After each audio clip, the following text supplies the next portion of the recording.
was one of those people who tried to pack in as many calories as you possibly can, and I once drank a shake that had 1,600 calories in it. You remember him, the skinny kid with the infectious smile who made you laugh every week on TV, the child actor who somehow avoided becoming another Hollywood tragedy. Tyler James Williams seemed to have it all figured out until his body started attacking him from the inside. This is the story of how a chronic illness nearly destroyed everything he built and what he did to fight back. The kid who was never really a kid.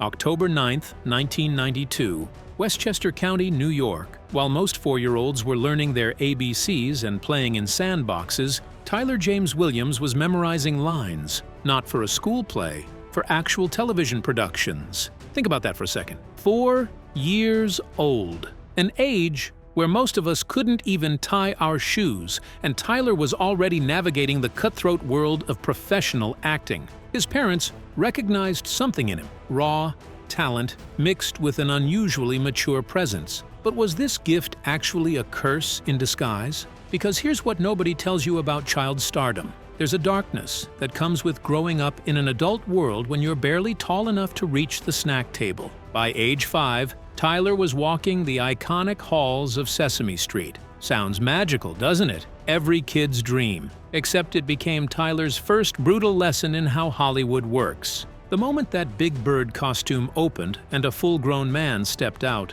something shifted in young Tyler's mind. The magic vanished. Reality hit. Nothing in this industry is what it seems. Everything is an illusion, a performance, a carefully constructed lie. Tyler would carry that lesson with him for the rest of his life, and trust me, he'd need it. The rebel in training.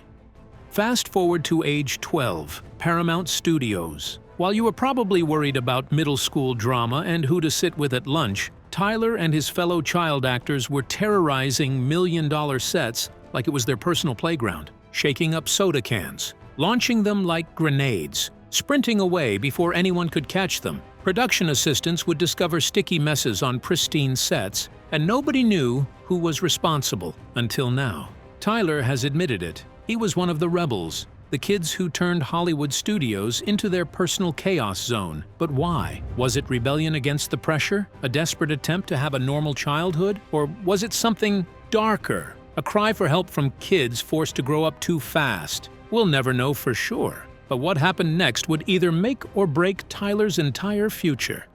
6 auditions and a phone call that changed everything. As Tyler was 12 years old when he walked into the audition room for a new show called Everybody Hates Chris. The premise was brilliant, a sitcom based on comedian Chris Rock's childhood in 1980s. Brooklyn, dealing with racism, poverty, and being the only black kid bused to an all-white school. Tyler wanted this role badly. He auditioned once, then twice, then 3 times. 4 auditions in New York, 2 more in Los Angeles. 6 auditions total. 6 times he poured his heart and soul into those readings, convinced this was his moment. And then they booked him a flight home. Imagine sitting on that plane, 12 years old, stuffing your bag into the overhead compartment while your dreams evaporate. In Hollywood, when they send you home, it's over. It's their polite way of saying thanks. But no thanks. Tyler sat next to his mother, probably replaying every line he'd messed up, every moment he could have done better. The plane filled up, passengers settled in. The flight attendants began their safety demonstrations. Then his mom's phone rang. They wanted him, but there was one massive problem. This was 2004, right after September 11th. Airport security didn't play games. You don't just walk off a plane. So Tyler had to fly all the way back to New York, only to immediately turn around and fly back to Los Angeles to shoot the pilot. Can you imagine that emotional whiplash? The devastation of rejection, the explosion of joy, the exhaustion of cross-country travel, all before you've even started filming. But Tyler did it, and what happened next would define his teenage years. The show that became his high school. From 2005 to 2009, Everybody Hates Chris became a cultural phenomenon. The show tackled race, class, and family dynamics with razor-sharp wit that made audiences laugh and think simultaneously. Tyler wasn't just acting.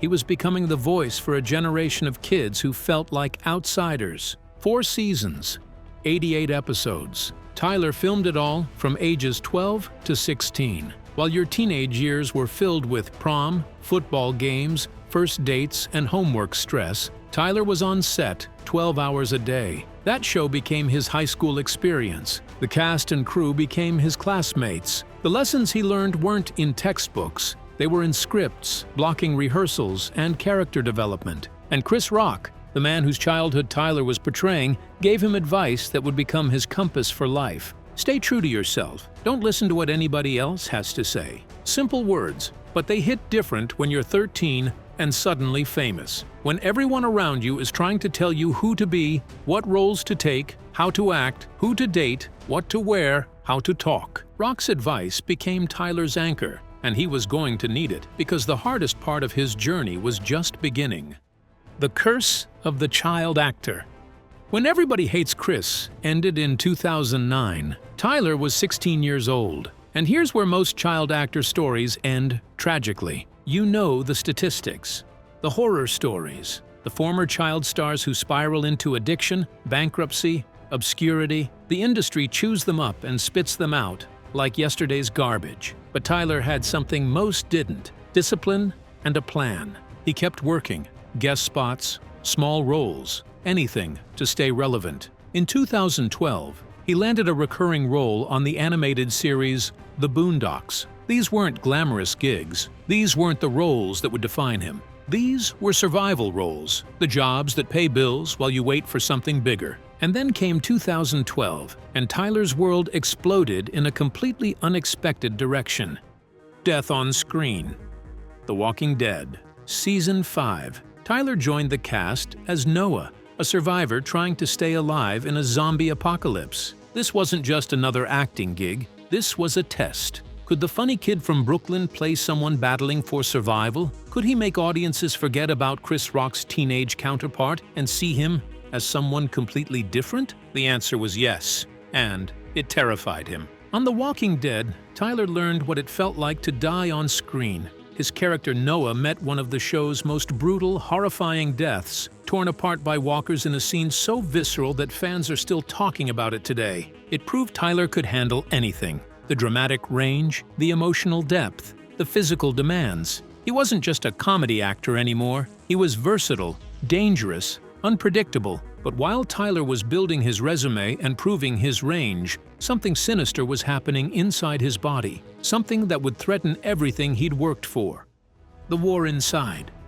Tyler was 24 years old when he got the call that would change everything. Not from a casting director, from a doctor. Crohn's disease. For years, Tyler had been trying to bulk up. He was the skinny kid who couldn't gain weight no matter how hard he tried. He'd force-feed himself, lift weights until his muscles screamed, drink 1,600-calorie protein shakes that he'd throw up 30 minutes later. He was beating up his body, trying to transform it into something it wasn't designed to be. And his body was screaming at him to stop. Crohn's disease is a chronic inflammatory bowel condition. There's no cure. It means pain, fatigue, sudden flare-ups that can land you in the hospital, unpredictable symptoms that can strike at any moment. For an actor who needs to be camera-ready at a moment's notice, it's a career-ending nightmare. Think about it. You're on set, lights, camera, action, and suddenly, your body betrays you. You're in pain. You need a bathroom. You can't focus. You can't perform. And there are 50 people standing around waiting for you to deliver your lines. How do you survive that? How do you keep your career alive when your body is waging war against you? Tyler had a choice. Give up. Let the disease define him. Fade into obscurity like so many before him. Or fight back. The transformation.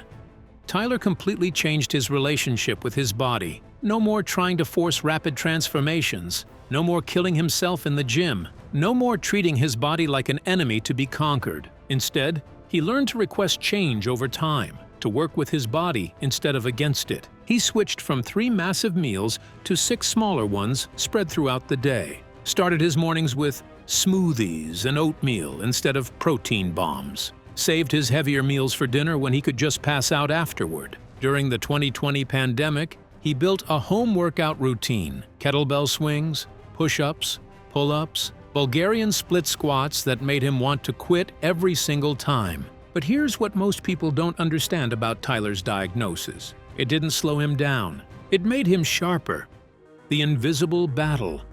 What Tyler doesn't talk about often is the mental toll of managing a chronic illness while maintaining a public persona. Imagine waking up every morning, not knowing if today will be a good day or if you'll be doubled over in pain. Imagine having to smile for cameras, attend premieres, do press junkets, all while your insides are staging a rebellion. Imagine the constant anxiety of wondering if you'll have a flare-up in the middle of a crucial scene, in front of your castmates, in front of the director who's already running behind schedule. This is the reality Tyler faces every single day. And here's the part that makes his story even more remarkable. He refuses to let it become his identity. He doesn't want to be Tyler James Williams, the actor with Crohn's disease. He wants to be Tyler James Williams, the actor, period. But by sharing his journey, by being open about his diagnosis, Tyler has become an unexpected advocate for people living with invisible illnesses. He's shown that chronic disease doesn't mean the end of your dreams. It just means you have to be smarter about how you chase them. People with Crohn's, with ulcerative colitis, with any number of chronic conditions, see Tyler thriving on their TV screens and think, if he can do it, maybe I can too. That's power. That's legacy. That's impact that goes far beyond entertainment. The comeback nobody saw coming. The same year Tyler got diagnosed with Crohn's disease, he landed a role on Dear White People, a Netflix series tackling racism and identity politics at a fictional Ivy League school. He played Lionel Higgins, a gay black student navigating the complexities of his identity in a predominantly white space. The role was personal, vulnerable. It showed Hollywood that Tyler James Williams wasn't just the kid from the sitcom anymore. Then came 2021, the United States versus Billie Holiday. A life like Billie Holiday's, and to construct that into a form that Tyler played Jimmy Fletcher, a black FBI agent assigned to surveil and sabotage jazz legend Billie Holiday during the 1940s. Think about the moral complexity of that character. A black man working for a system designed to destroy his own people. Tyler brought depth and nuance to a role that could have easily been one-dimensional. He wasn't afraid of morally gray characters. He wasn't afraid to make audiences uncomfortable. But the role that would change everything was just around the corner. Abbott Elementary and the Full Circle Moment. December 2021. Abbott Elementary and the Full Circle Moment. December 2021. Abbott Elementary premiered on ABC. Created by and starring Quinta Brunson, the show followed a group of teachers at an underfunded public elementary school in Philadelphia. Tyler played Gregory Eddy, a substitute teacher who starts out rigid and by the book, but slowly reveals layers of warmth and vulnerability. The show was an instant hit. Critics loved it. Audiences devoured it. And Tyler finally had a role that let him be funny, dramatic, romantic, and real all at once. But something even more powerful was happening beneath the surface. Teachers weren't just watching for entertainment. They were watching because they felt seen. Tyler would meet educators who told him the show helped them process the chaos of their jobs, gave them something to laugh about when the system felt overwhelming. Some were just starting their careers, others were retiring, and all of them said the same thing: thank you. For Tyler, working with kids on Abbott Elementary brought everything full circle. He was the kid on set once, terrorizing Paramount Studios and learning how Hollywood works. Now, he was watching a new generation learn the ropes, asking the same questions he asked 20 years ago. The Philadelphia Experience. Here's something most people don't know about Abbott Elementary. The show doesn't just film on a soundstage in Los Angeles. The cast actually travels to Philadelphia for season finales, immersing themselves in the city that gives the show its heartbeat. Tyler and his castmates walk the same streets their characters walk. They interact with real Philadelphia residents. They eat at local restaurants. They feel the energy of a city that's often overlooked in mainstream media. And the response from Philly has been overwhelming. The city has embraced Abbott Elementary as their own, and Tyler has embraced the city right back. This isn't just a job for him. It's a responsibility, a chance to represent a community authentically, to show the struggles and triumphs of underfunded public schools without condescension or pity. Teachers in Philadelphia have told Tyler that the show validates their experiences, that it shows the rest of America what they've been living for years, that it makes them laugh on days when they want to cry. That's the kind of impact you can't manufacture. That's the kind of connection that transcends entertainment and becomes something larger, something meaningful, something that matters. 20 years from now, one of those kids might be sitting on a talk show couch, telling stories about working with Tyler James Williams. The cycle continues. The numbers don't lie. As of 2025, Tyler James Williams has an estimated net worth of $5 million. Not bad for a kid who started at 4 years old. Not bad for someone who almost lost everything to a chronic illness. He's been nominated for 3 Primetime Emmy Awards for his role on Abbott Elementary. He won an NAACP Image Award. He's been recognized by the Screen Actors Guild. And he's only 32 years old. But here's what nobody talks about.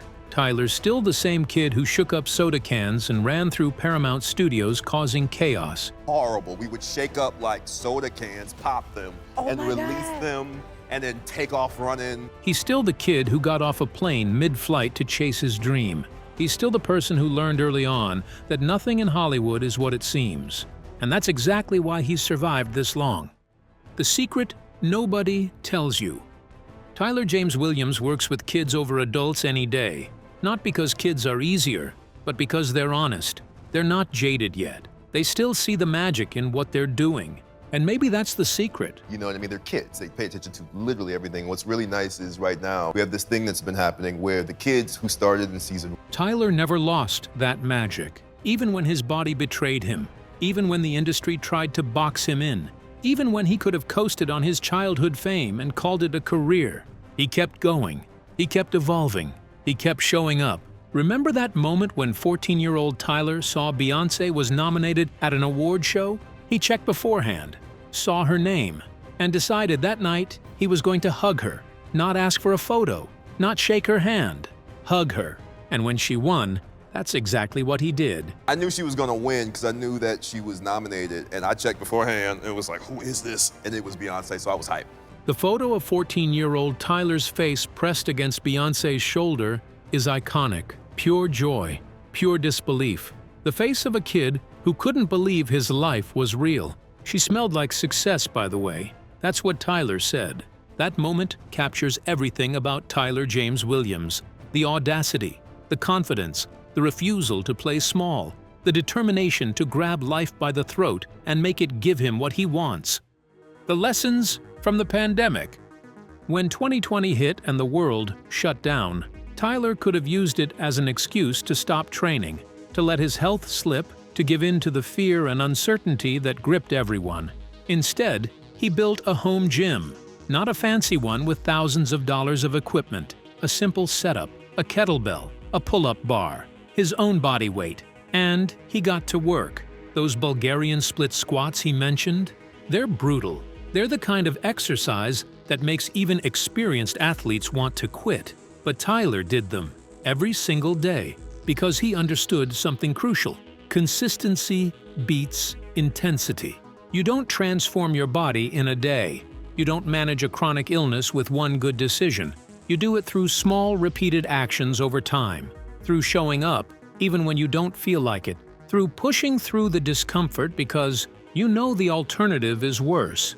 This mindset, this commitment to incremental progress is what separates Tyler from so many other actors who flame out. He's playing the long game. He's building a career and a life that can sustain him for decades, not just years. The question nobody's asking.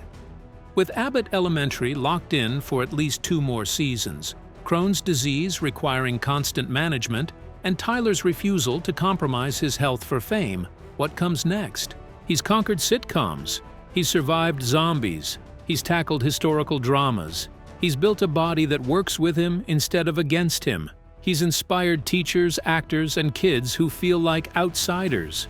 So what happens when the cameras stop rolling? What happens when Abbott Elementary ends, and Tyler has to decide what comes next. Sources close to production say Tyler's ready to step back into dramatic territory. The Walking Dead proved he could handle darkness. The United States versus Billie Holiday proved he could handle historical weight. But here's the real question. Can Tyler James Williams maintain his health, his authenticity, and his career momentum in an industry designed to destroy all three? The plane ride that explains everything. Remember that plane ride back to New York in 2004? 12-year-old Tyler thought it was over. He thought he'd blown his one shot at something great. But sometimes getting sent home is just the universe's way of testing how badly you want it. And Tyler wanted it bad enough to get back on another plane, fly across the country again, and prove everyone wrong. He's been proving people wrong ever since. From Sesame Street to Everybody Hates Chris. From The Walking Dead to the United States versus Billie Holiday. From diagnosis to transformation. From child actor to leading man. The thing is, Tyler's story isn't finished. It's not even close. He's 32 years old, with a chronic illness he manages daily, a hit show that's changing how teachers see themselves, and a career that's defying every Hollywood curse designed to destroy child actors. The legacy in progress. In Wisconsin, teachers are using Abbott Elementary as therapy. In Philadelphia, kids are seeing themselves represented on screen.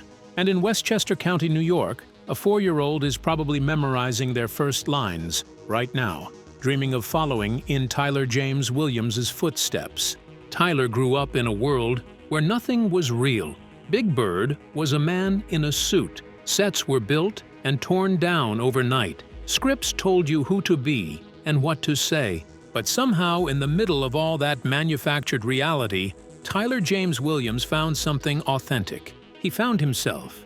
And then he invited the rest of us to watch him grow. The kids on Abbott Elementary moved from his class into Quinta's class, and then further up the grades. Just like Tyler moved from child actor to teenage star to adult leading man. The continuity is the same. The growth is the same. The journey never really ends. What happens next will define him. Tyler admits he still feels imposter syndrome, standing in rooms with Emmy nominees, holding NAACP Image Awards, being recognized by the Screen Actors Guild. There's a voice in his head asking, "Do I really belong here?" But the second time around, you can address it, you can acknowledge it, and keep moving forward anyway. Because Tyler James Williams learned something that most people never figure out. Your body might betray you. The industry might try to destroy you. The odds might be stacked against you.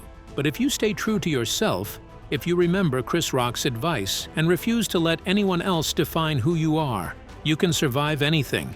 Even when a man steps out of Big Bird and shatters your childhood illusions. Even when you get sent home on a plane and think your dreams are over. Even when your body declares war and tries to end your career before it peaks. Even when Hollywood's child actor curse comes for you like it's come for so many others. The final truth.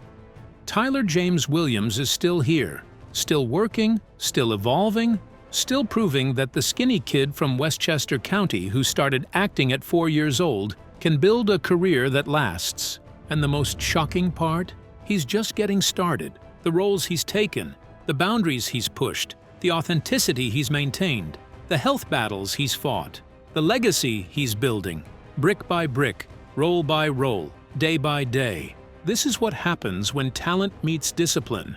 When childhood dreams survive adult realities. When a chronic illness becomes a teacher instead of a destroyer. This is what happens when you refuse to let Hollywood or disease or doubt or fear write your story for you. This is Tyler James Williams, and his story is far from over.